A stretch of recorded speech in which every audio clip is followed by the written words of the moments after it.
آپس میں گروپ بندی پر چلے جائیں اور اپنے مخصوص گروپ کے لوگوں کو لانے کے لیے جو جنہوں نے صحیح معنوں میں فیصلے کیے ہوں ان کو غلط قرار دینے کے لیے اپنے ہی دوستوں کے پیچھے پڑے جائیں تو اس ملک کا کیا حال ہوگا؟ تو وہ جو ہے نا یونٹی جو اللہ تعالیٰ نے کہا تو وہ پھر انسان میں نہ ہو. تو یہ دیکھیے کہ آپ کی یہ جو ججز ہیں یہ فیوریٹزم ہے، مخصوص گروپ آتا ہے ادھر چلے جائیں تو یہ فیصلہ آ جائے، ادھر سے یہ آ جائے، تو ریزلٹنٹلی کہیں سے فیصلہ تو نہیں مل رہا. اور اگر فیصلے ہو بھی گئے تو دیکھیے کتنا بڑا مشہور زبانہ لٹیرا اور کیا اس لندن میں بیٹھ کے پالیسیاں بنانے والا آ گیا، اس کی خاطر کس طریقے سے وہ زیرو سے اب ہیرو پھر دوبارہ ہو گیا ہے اور اس کے تمام چیزیں بخش کی گئی ہیں. کوئی اس سے یہ پوچھنے والا نہیں. آخر وہ جو اصل بیس تھی کہ اثاثے کہاں سے آئے وہ کسی نے پوچھے، وہ بات ہی ختم ہو گئی، اس کو کوئی اب پوچھ ہی نہیں سکتا. اس طریقے سے انہوں نے اس کو کوریج دی ہے. تو یہی ججز ہیں، وہی ججز جو آپ کے ہائی کورٹ کے ہیں، جو پی ٹی آئی کے جو ہیڈ ہے اس کے لیے 1.5 مہینہ لگا دیتے ہیں سنائی کے لیے، بند کر دیا یہ کیا اور یہ آئے، انہوں نے کھڑے کھڑے سب کچھ معاف بھی ہو گیا سب کچھ ہو. تو میرے کہنے کا مطلب ہے جس ملک کے اندر اس طریقے سے ہو اس میں یہاں یہ چیزیں ہوتی ہے.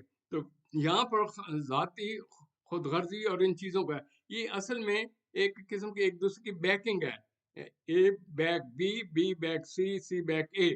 تو یہ اس طریقے سے یہ لوٹ مار ہے. تو اس کا رزلٹ کیا ہو رہا ہے؟ اس کا رزلٹ یہ ہو رہا ہے کہ آپ کے جو عوام الناس ہیں، پبلک ہے، بیچارے they are at the mercy of these people.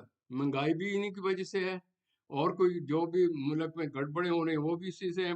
یہی لوگوں کو اٹھاتے ہیں، یہی مروا دیتے ہیں، یہی سب کچھ کرتے ہیں، اور یہ پھر ہیرو کے ہیرو بن کر آرام سے کما کر بیرون ملک چلے جاتے ہیں، عیش کرتے ہیں، اور بیچارے خدمت جو یہاں کے لوگ ہوتے ہیں اس طریقے سے اسی کنڈیشن میں رہتے ہیں اور اس کو کوئی پروگریس نہیں ہوتی. میرے کہنے کا جو بنیادی مقصد ہے اس میں یہ ہے کہ یہ ڈپینڈ کرتا ہے ان کی ترقی کس طرح ہوئی ہے، ان کی تربیت کیا ہے، اور وہ کس طریقے سے اس کو لے کر آتے ہیں، اور ان کے اندر خود غرضی جو پیدا ہو جاتی ہے ان کو بنانے والے کون ہوتے ہیں. پھر یس مین ہوتے ہیں، اس کے نیچے جو ٹولہ ہوتا ہے، لہٰذا وہ کسی قسم کی بھی کوئی چیز کام کریں تو کسی کو بھی وہ آپ پوچھ نہیں سکتے، ان کے سپورٹر ایک دوسرے کے پیچھے چلے آ رہے ہیں. کہنے کا مطلب یہ ہے کہ اس کے لیے آپ دیکھیں کہ ان کی پرسنالٹی دیکھیں، وہ حافظ ہیں، آپ کے آرمی کے ہیڈ، وہ سید ہیں. تو کیا قرآن شریف میں انہوں نے یہ چیزیں نہیں پڑھی جو میں مختلف وقت کہتا ہوں؟ لیکن وہ تو حافظ ہیں، ان کا تو علم مجھ سے زیادہ ہے. اور پھر یہ ہے یہ قاضی صاحب جن کا نام ہی قاضی اور عیسیٰ اور پتہ نہیں کیا کچھ ہے، ان کا یہ دیکھنا چاہیے کہ قاضی صاحب اگر بھائی قاضی ہیں تو قاضیوں والا کو کام کریں. یہ تو نہیں آپ کے موڈ پر آیا تو آپ انٹرپریٹیشن اس طریقے سے کر دیں جس طرح آپ کو جی چاہتا ہے. تو یہاں پرابلم یہ ہوتی ہے، یہ اس قسم کے ایگوئسٹک لوگ ہوتے ہیں، ان کے جو ہوتا ہے نا تھنکنگ پیٹرن اس میں ہوتا ہے. دوسرا ان کا جو پرسیپشن ہوتا ہے وہ یہ ہوتا ہے کہ جو میں دیکھ رہا ہوں وہی ٹھیک ہے. اس کو کہتے ہیں پری ڈسپوزیشن، کہ جو فیصلہ کرنا ہے اس سے پہلے سوچ لیا، میں یوں کرتا ہوں، سوچ رہا ہوں، لہٰذا انہوں کے دوسروں کی بات سننی ہے اور اخیر پر زیرو پر لگا دینا ہے. دوسرا یہ ہے کہ یہ جو ایگوسٹک ہوتے ہیں انہیں پروجیکشن کا بڑا شوق ہوتا ہے کہ لوگ ان کا بات کریں، ان کا نام تبھی ہوگا جب لوگوں کو تکلیف دیں گے، غلط فیصلے کریں گے، ہلا گلا مچے گا. یہ آرمی والے جو ہر ایک کو پکڑ کے یہ کچھ کر رہے ہوں گے، اپنے سرحدوں کا تو ٹیک کرنے میں مشکلات ہو رہی ہیں، وہ جو لوگ آ کے توڑ پھوڑ کر رہے ہیں. لیکن اس کے بھائی اس کے برعکس آپ کے ISI وہ لوگوں کے جو کارنامے ان کو پکڑنے کے لیے تیار ہو جاتے ہیں. تو میں جو آپ سے عرض کر رہا ہوں اس میں جو غالباً جو اہم چیز ہے وہ یہ ہے کہ ہماری قوم کا جو ہے نا مزاج، اس کو سمجھنے کے لیے آپ ان میں سے پڑھے لکھے لوگوں پر اٹھیں اور یہ سوال اٹھائیں کہ یہ لوگ کس طرح سلیکٹ ہو کے آ جاتے ہیں. پھر سلیکٹ ہونے کے بعد ان کو کیوں نہیں کوئی کنٹراڈکٹ کر سکتا؟ اگر کوئی اس کو کنٹراڈکٹ کرتا ہے تو اس کو پھر اٹھا لیا جاتا ہے. تو کسی جگہ پر قانون اور آئین کی عملی شکل کوئی نہیں ہے. تو وہ اس عدلیہ کا کیا فائدہ کہ جو حق اور انصاف پر نہ چل سکے اور اپنی مرضی کے لوگوں کے لیے وہ، یعنی کہ اس کو دیکھیے گا کہ انہوں نے اس گروپ بندی میں ان مخالف ججز کو نکال دیا اور ان کو مجبور کیا کہ آپ ریزائن دے دیں، کیونکہ وہ انوالومنٹ تھی ان کی ان میں سے فیصلوں میں جس میں ان کا جو فیوریٹ پیٹ لائے ہوئے ہیں اس کو سزائیں انہوں نے دی اور ان کے اوپر انہوں نے ایکشن لیا. لہٰذا میرا کام یہ نہیں ہے کہ کون رائٹ ہے کون غلط ہے، میرا کام صرف یہ ہے کہ یہ دیکھیں یہ کیا ہو رہا ہے، جگ گسائی ہے، کیا مسلمانوں کا اسی طرح نام ہے، پھر یا کیا آپ کی ہسٹری اسی طریقے سے ہے. ان ادر ورڈ تو یوں محسوس ہوتا ہے کہ ہم وہ جو پری پارٹیشن والے انگریزوں کے غلاموں والے دور میں چلے آ رہے ہیں. اس لیے میں اس کو اب کہتا ہوں یہ عجوبہ اسٹیٹ ہے. ایک تو ہوتا ہے نا بنانا اسٹیٹ، عجوبہ ہے، ہر روز ہی کوئی عجیب سی نئی چیز نکلے گی اور کسی کو کچھ کہہ نہیں سکتا. اب اب دیکھیں کہ جو ان کے مخالف ہیں ان کے گڑے مردے اکھاڑیں گے اور ان کو خراب کریں گے. وہ خراب کرنے کا رزلٹ یہ ہوگا جب یہ چلے جائیں گے تو دوسرا گروپ ہوئے گا. لہذا یہ اسی سلسلے میں اندر ہی ایک دوسرے کو سپرسیڈ کرنے کے لیے اس طریقے کام کر رہے ہیں. لہذا آدمی اس لیے بے فکر ہے کہ ان کے خلاف کوئی ایکشن لے ہی نہیں سکتے، کیونکہ ان کی بیکنگ ہوتی ہے تو یہ تب یہ سلسلے چلتے ہیں. تو یہ آنے والی نسلیں اس طریقے چلتی آئیں گی. لیکن یہ میرے کہنے کا مقصد یہ نہیں ہے کہ آپ بالکل اس کے یہ سمجھیں کہ دس از حرف آخر. نہیں، حرف آخر نہیں ہے. چیز یہ ہے کہ لوگوں میں شعور پیدا ہو چکا ہے. یہ جو پالیسیاں، یہ جو چکر چل رہا ہے 70 ایئرس سے، اس میں اب جو نئی نسل آئی ہے ان کو اندر شعور ہے، ان کے اندر ایجوکیشن ہے، انہیں انسائٹ ہے، انہیں پتہ ہے کہ what is freedom, what is rights, what is this and that. لیکن وہ یہ رہا ہے کہ ان کا لیڈر کو باہر نہیں نکالنے دیں گے، ان کو مواقع نہیں دیں گے، اور اسی طریقے سے ان کی لسٹیں انہی کی آفسز میں پڑی ہوں گی اور اس کے حساب سے لوگوں کو یہ ڈکلیئر کر دیں گے، ہاں جی یہ فلاں جگہ یہ ایم این اے ہو گیا، فلاں جگہ یہ ایم این اے ہو گیا. لیکن چیز یہ ہے کہ حق کی بات حق ہے. یہ کتنی دیر تک یہ چلے گی؟ کیونکہ آپ کسی کو منور کریں، کسی کو آپ نے کسی کو مسلط کریں تو مسلط کرنے کی ایک سٹیج ہوتی ہے، لیکن اس سٹیج آف سیچوریشن پر یعنی کہ ڈر اس چیز کا ہے کہ جو نوجوان نسل ہے وہ اپنے سے باہر نہ آ جائے اور اس کو یہ آگ اور لوٹ مار اور یہ نہ ہو کہ جس ریولوشن آتا ہے تو وہ جو ریولوشن کول طریقے سے پڑھے لکھے انداز سے آ رہا تھا قرآن و حدیث کے مطابق، وہ رک گیا تو یہ پھر ری ایکشن ہوگا. یہ بڑا ڈینجرس ہے. لیکن ان ری ایکشنز کے اندر یہ چیز بھی تو آپ غور کیجئے گا کہ کیا اللہ تعالیٰ نے اسی لیے انسان کو پیدا کیا؟ لیکن والعصر میں کہا انسان تم گھاٹے میں ہو، یعنی کہ گھاٹے میں اس لیے کہ نہ ہم لوگ نہ اچھے اعمال کرنے، نہ اچھی باتیں کرنی اور اپنے ایک دوسرے کی بیکنگ کرنی. As a result of it قدرت بھی اس سے ناراض ہو جاتی ہے. پھر اللہ تعالیٰ یہ نہیں دیکھتے کہ ان کا نام مسلمان ہے کہ کیا ہے. لہذا آپ ہسٹری میں اٹھا کر دیکھ لیں، جس وقت مسلمانوں نے اپنے وہ گولڈن جو سنہری اصول تھے ان کو چھوڑا تو لوگ ان پر غالب آ گئے اور یہ پھر اسٹیٹ جو ہے ٹکڑے ٹکڑے ہو گئے. تو میرے عرض کرنے کا مطلب یہ ہے کہ اٹ از اسینشل کہ جو بھی اسٹیٹ کا ہیڈ ہو، جو بھی کسی انسٹیٹیوشن کا ہیڈ ہو، جو بھی چیف ہو، ان سب کی مینٹل ہیلتھ کا اسٹڈی کرنا، اس کو جج کرنا لازمی ہے. ان کی اسٹیجز آف ڈیولپمنٹ میں کہیں نہ کہیں کوئی ایسا چیک بیلنس ہو کہ جو اس قسم کے ذہنی صحت کے مالک ہیں، جو اس سے پرسنالٹی امپاورمنٹ سے مالک ہیں، ان کو روکا جائے، کیونکہ ان کی وجہ سے پوری قوم کی ذہنی صحت کا بیڑا غرق ہوگا اور پھر پوری قوم ایک بے بسی، انگزائٹی، ٹینشن اور مجمانہ کام بڑھیں گے اور ملک میں سکون نہیں ہوگا. تو میرے دوستوں کہنے کا مطلب یہ ہر چیز کا حل ہے. اگر یہی آپ نے گریبان میں جہاں کر دیکھیں، یہ دیکھیں ہر ساری عمر اس پیک ایج میں کسی نہیں رہنا، کسی نے اس پاور میں نہیں رہنا، کسی نے اس طرح ینگ نہیں رہنا، کسی طرح اس پوسٹ پر ہمیشہ بیٹھے نہیں رہنا. دیر از اے ملک موت کا بھی ایک وقت ہے اور یہی ہم سب بھی جائیں گے. وہاں یہ نہیں پوچھا جائے گا کہ آپ کس ملک کے ہیں، آپ کا نام کیا ہے، آپ عیسیٰ خیلوی ہیں یا فلاں خیلوی ہیں. وہ یہ نہیں پوچھا جائے گا. وہاں ہوگا باری باری آؤ جی حساب کتاب دو، اور پھر یہ اس وقت جتھے جو ایک دوسرے کی ہیلپ کر رہے ہیں، قرآن شریف میں ذکر ہے کہ سر جھکائے بیٹھے ہوں گے، پھر ایک دوسرے کو تردد کر کے یار تو نے یہ کروایا تھا، تو نے یہ کروایا تھا. جس طرح آپ کہتے ہیں نا کہ جی اس نے کہا تھا جی اس کو ویسے یہ ہو گیا، تو اس دن یہ بیٹھے ہو ان چیزوں پر یہ بات کر رہے ہوں. جیسے کہ میں آپ سے عرض کر رہا تھا کہ یہ جو ایگوسٹک لوگ ہوتے ہیں عمر کے ساتھ ساتھ ان میں ریجیڈیٹی بڑھ جاتی ہے. ریجیڈیٹی بڑھنے کی وجہ سے وہ سیلف پروٹیکشن اور اپنی ذات کے گرد گھومتے رہتے ہیں اور انہیں کسی چیز کا یہ نہیں ہوتا کہ دوسرے لوگ کیا ہیں. یہ بڑے متکبر ہوتے ہیں. یہ سب چیزیں ہونے کے باوجود یہ جو ایڈیشنل یہ ان میں پرابلم آتی چلی جا رہے ہیں، یہ ریونجفل کہ ریونج لینا، دوسرے کو دبانا اور اپنے ایٹیچیوڈ دوسروں کو مسلط کرنا، اور پھر اپنی ذات کی خاطر وہ اپنے ہی بائیفرکیشن کرتے چل جاتے ہیں.